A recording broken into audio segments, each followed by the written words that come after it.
Millions of current and former Optus customers have already started to report suspicious texts and emails following that massive security breach of the telco's IT system.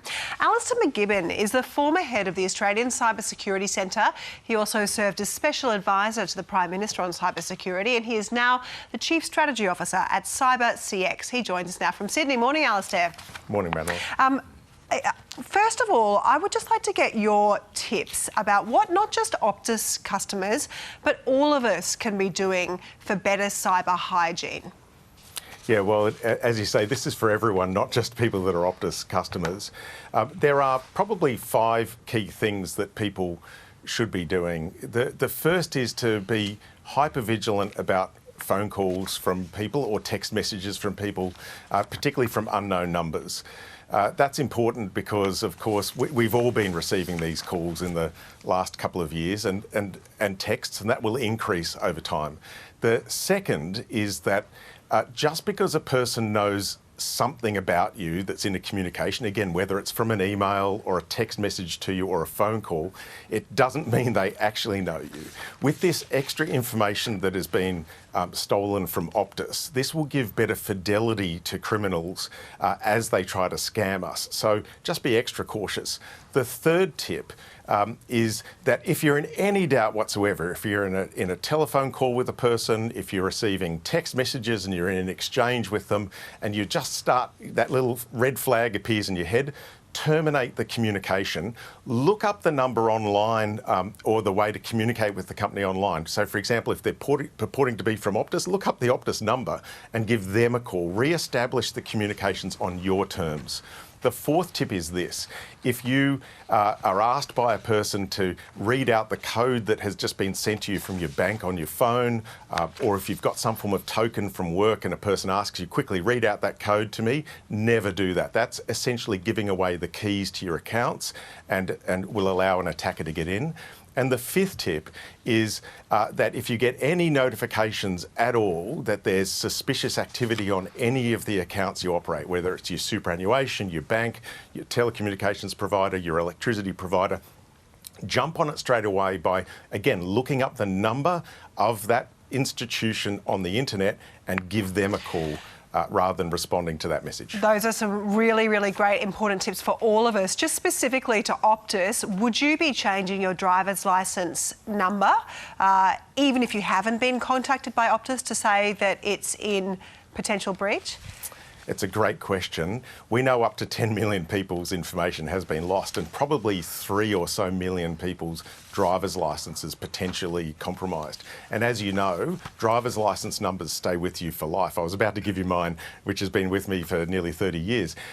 So traditionally, you've had to show that you've been defrauded and make a statement to police to get a new licence. Several state governments in the last 24 hours have said, look, we're going to change that system.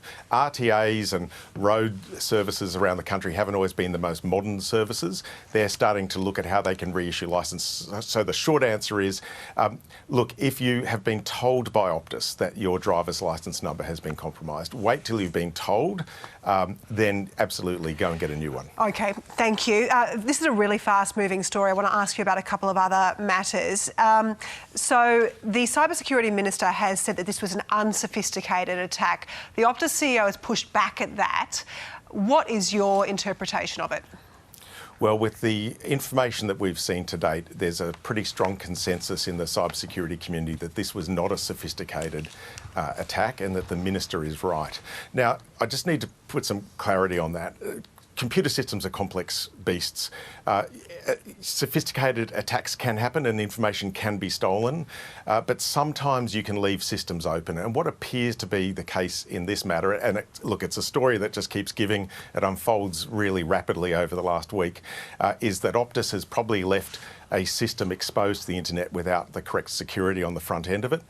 Investigations in time will determine if that's the case. I don't think it's helpful that the Optus CEO is necessarily hitting back on this. The Minister yesterday came out and said she was surprised that Medicare numbers were exposed as well, because Optus didn't tell us about Medicare numbers for the first 4 or 5 days of this matter. So communication which isn't great, is key. right? I mean, that's not great to not be completely transparent about that. That's pretty important stuff. Absolutely.